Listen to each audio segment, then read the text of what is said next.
বেক্সিমকোর টাকা আপনি খাইছেন।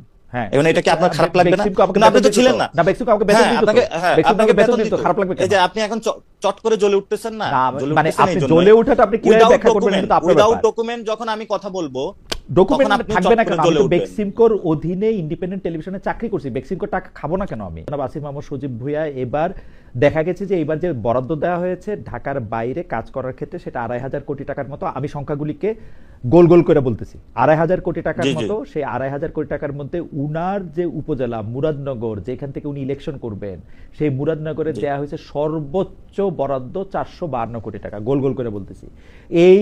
এবং জনাব হাসনাত আব্দুল্লাহকে দেওয়া হয়েছে ৩৯৭ কোটি টাকার মতো অ্যাপ্রক্সিমেটলি। ওকে, তো এইটা ২৪৫২ কে আপনি যেই কয়টা ২৫০০ টাকাকে আপনি অনেকগুলি উপজেলাকে দিয়ে ভাগ দেন শুধু দুইটা জায়গায়, এটাকে কি আপনি দুর্নীতি বলবেন, ভালো কাজ বলবেন, নাকি চেয়ারে বসে রয়েছি আমার জায়গায় দিমু না তো কার জায়গায় দিমু, ঠিকই আছে, কোনটা বলবেন?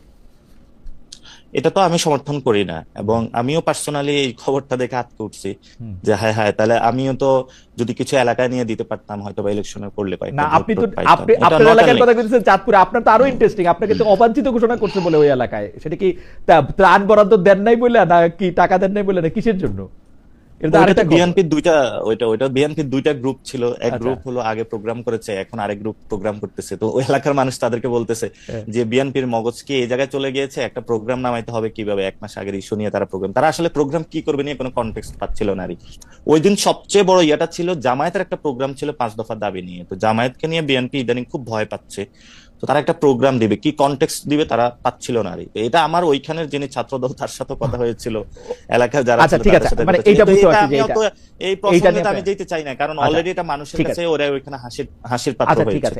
তো যেটা বরাদ্দের ক্ষেত্রে আসিফ মাহমুদ সজীব ভুঁইয়া মুরাদনগর হাসনাত আব্দুল্লাহ বরাদ্দ প্রশ্ন এটা আমিও সারপ্রাইজড হয়েছি যদি কোথাও হয়। এটা আসলে বাংলাদেশের কোনো সিস্টেমেটিক প্রসেস না, এবং আপনি আরো আশ্চর্য হবেন, আপনি এই নিউজটা দেখেছেন কিনা, কোন মন্ত্রণালয় একজন সচিব তার এলাকাতে এই বরাদ্দের কাছাকাছি শুধু একটা জায়গায় তার এলাকাতে নিয়ে গিয়েছেন। এবং আপনি শুধু এটা না যে আপনার বিভিন্ন জন দ্বারা সচিবরা তো দুষ্ট, আপনারা তো নতুন বন্দোবস্তের কথা বইলা ক্ষমতায় আসলেন, আপনাদের এখন জনাব আসিফ মাহমুদ সজীব ভুঁইয়া এবং হাসনাত আব্দুল্লাহ, জনাব হাসনাত আব্দুল্লাহ, আমি আমার জায়গাটা বলি, মুরাদনগর বা দেবিদ্বারে যদি কোনো উন্নতি হয় এটা আমারই সবচেয়ে বেশি উপকার হবে, কিন্তু ঘটনা হইতেছে ন্যায় বা ন্যায্যতার কথা তো একটা থাকতে হবে। আমি চেয়ারে বসছি, এখন আমি মুরাদনগরে সবচেয়ে বেশি বরাদ্দ দিলাম, হাসনাত আব্দুল্লাহ আমার বন্ধু, হাসনাত আব্দুল্লাহকে আমি সবচেয়ে বেশি বরাদ্দ দিলাম, এইটা যদি আপনারা প্রতিষ্ঠা করেন তাহলে মানে এটা কিরকম হইলো বলেন? এটা তো আমি আমি আমি আমি বললাম না, আপনারা তো কোনো প্রতিবাদ করেন নাই, এনসিপি তো পিক এন্ড চুজ করেন। এনসিপি তো যেহেতু উনি আসিফ মাহমুদ সজীব ভুঁইয়া, আপনি চিন্তা করেন উনি যদি অন্য আসিফ হইতেন, উনি যদি আসিফ নজরুল হইতেন, আপনারা কি করতেন বলেন? ছাগল এমনি খায় ফেলছে ধরেন, এর মধ্যে উনি যদি এইটা করতেন, বলতে পারেন না, এইটা যদি এমনি করতেন, ছাগল খাওয়াতে তো আপনারও কোনো ভাই ব্রাদার থাকতে পারে। হ্যাঁ, আমার ভাই ব্রাদার ছিল, আমার ভাই ব্রাদার ছিল, আমি ধরেন আপনারা আমার ভাই ব্রাদার তো, কিন্তু তাহলে আপনি কিভাবে উইদাউট এটাকে আপনাকে কে বলছে যে আমি ছাগল খেয়ে ফেলছি? এটা আপনি কেন বলছেন? আমি আপনারা বলছেন, তাহলে আপনি কোথা থেকে কমেন্ট পাইছেন? আপনারা তাহলে আমাকে কেন আউটলুকে বলছেন, কোথা থেকে পাইছেন উনি কমেন্ট?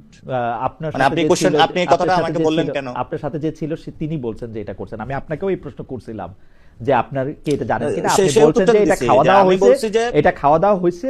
আমিও তো স্টোরি শুনেছি, আপনি যেভাবে স্টোরি শুনেছেন, কিন্তু আমি আপনাকে এখন যদি বলি বাংলাদেশে অনেকগুলো স্টোরি আছে, বেক্সিমকোর টাকা আপনি খাইছেন, এখন এটা কি আপনার খারাপ লাগবে না? কিন্তু আপনি তো ছিলেন না, বেক্সিমকো আমাকে বেতন দিত, আপনাকে বেতন দিত, খারাপ লাগবে কেন? এই যে আপনি এখন চট করে জ্বলে উঠতেছেন না, মানে আপনি জ্বলে ওঠাটা আপনি কিভাবে ব্যাখ্যা করবেন এটা আপনার ব্যাপার। উইদাউট ডকুমেন্ট যখন আমি কথা বলবো, ডকুমেন্ট থাকবে না কেন? আমি তো বেক্সিমকোর অধীনে ইন্ডিপেন্ডেন্ট টেলিভিশনে চাকরি করছি, বেক্সিমকোর টাকা খাবো না কেন? আমি পরিশ্রম করছি, টাকা নিছি, এইজন্য পরিশ্রম করছেন, টাকা নিছেন, কিন্তু অনেক সুযোগ সুবিধা নিছেন। এটা যদি বলি আপনি চট করে জ্বলে উঠবেন না, অনেক সুযোগ সুবিধা নিছেন মানে আমার কথাটা তো শেষ করতে দিবেন। তো এটা যদি বলি উইদাউট ডকুমেন্ট, উইদাউট প্রমাণ, হুট করে আপনাকে বলে দিলাম, তখন আপনি চেতবেন না। কিন্তু এই জন্য যদি আপনি কোনো কিছু করে থাকেন তখন আমি বলবো, আমি এটা একটা এক্সাম্পল হিসেবে দেওয়ার জন্য বলছি। আচ্ছা, সুন্দর এক্সাম্পল। আমি বলি নাই আপনি করছেন, আমি বলি নাই, জি আমি বলি নাই যে আপনি করছেন। ফলত আমি আমার যে বরাদ্দের ইস্যুটা, প্রথমত হলো যে আসিফ যেটা করছে যে বরাদ্দের ইস্যুতে, আমি ন্যায্য অন্যায্যতার প্রশ্ন আমি বললাম এটা ন্যায্য নয়, বাংলাদেশের লোকাল গভর্নমেন্টের সব জায়গায় উন্নয়ন হওয়া উচিত। এবং এটাও সত্য যে মুরাদনগরে কিন্তু আসিফ ইলেকশন করতে যাবে না, তো এটাও আপনার জানা উচিত। এবং দেবিদ্বারের যে হাসনাত ওইখানে ইলেকশন করবে, এবং বাংলাদেশের যারা এই উপদেষ্টা থেকে শুরু করে অনেক যারা ফিউচার মন্ত্রী এমপি হবে, তাদেরও অনেক এলাকায় ডেভেলপমেন্ট হয়েছে। ওই নিউজগুলো কি আপনি পেয়েছেন? কোথাও এসেছে? এটা আসে নাই। এবং এই যে আপনার এই সুপ্রিম কোর্টের এই যে রেজিস্ট্রারে উনি আসাদ ভাই আছে, উনি তো থেকে এখনো ইলেকশনে প্রিপারেশন নিচ্ছেন। আমি আপনি এটাকে জাস্টিফাইড মনে করতেছেন কিনা যে এটা ন্যায়? না, আমি এটাকে জাস্টিফাইড মনে করি না। আমি এটা অন্যদের কথা বললাম। আমি আপনাকে জাস্টিফাইড না এটা উত্তর দিয়েছি। সেকেন্ড কথা হলো যে পিক অ্যান্ড চুজ আসিফকে আমরা 10 জন উপদেষ্টার মতনই দেখি, এবং সে যখন ওই ক্যাবিনেটে কাজ করে 10 জন উপদেষ্টা নেই, প্রত্যেকটা লায়াবিলিটির মধ্যে আসতে হবে। আপনি যে ন্যায্য না এটা বলতেছেন, সেই ন্যায্য নাটা কি এনসিপি থেকেও বলা হবে কিনা? আমার প্রশ্ন হচ্ছে এটা। জি অবশ্যই, আমরা তো বলি নাই যে এটা ন্যায্য। আপনি কেন আমাদের উপরে চাপিয়ে দিচ্ছেন যে আমরা এটা অন্যায্যও তো বলেন নাই, বলছেন। হ্যাঁ, তাহলে বলার সুযোগটা রয়েছে, তাহলে আপনি কেন আর প্রাসঙ্গিকতা আনতেছেন? আপনি কেন ধরে নিচ্ছেন যখন বলতেছেন যে কয়েকজন উপদেষ্টার বিরুদ্ধে আপনি দুর্নীতির অভিযোগ শুনতেছে, আমার সরাসরি প্রশ্ন ছিল যে এদের মধ্যে ছাত্র উপদেষ্টারা এটার মধ্যে এক্সেম্পটেড কিনা। আপনি বলছেন যে এটা এক্সেম্পটেড না, তাদেরকে ব্যাপারে ওই কথা বলা হবে। তো তাদেরকে এই কথা বলা হলে, এবং আপনি যখন প্রশ্নটা এনেছেন তখন আমি বলছি ইটস নট ফেয়ার যে আপনি যদি সরকারি বাজেটে আপনার ধরেন সরকারি বাজেটে 100 টাকা আছে, এটা ওয়েল ডিস্ট্রিবিউটেড হওয়া প্রয়োজন, এবং কেউ যদি কোনো বাজেট বেশি নিয়ে নির্বাচনী কাজে ইনফ্লুয়েন্স করে, আমি এটাকে ন্যায্য মনে করতে, আমি এটা জীবনে আমার বৈধ, আমি পলিটিক্স ছেড়ে দিব, আমি এই জগতে আসবো না, কিন্তু আমি কখনো এটাকে বৈধ বলতে পারবো না। এবং এই যে সিস্টেমটা, not only this incident, this happening last 53 years. এখন যারা নতুন বন্দোবস্তর কথা বলে তাদেরও কাজটা করা উচিত না, এবং আমি এটা কখনোই সাপোর্ট দিতে পারবো না। সে আমার বাপ, ভাই, সে ছাত্র প্রতিনিধি হোক, কে হোক, আমি এই ধরনের যদি এটা অন্যায্য কোনো কিছু আমি সাপোর্ট দিতে পারবো না।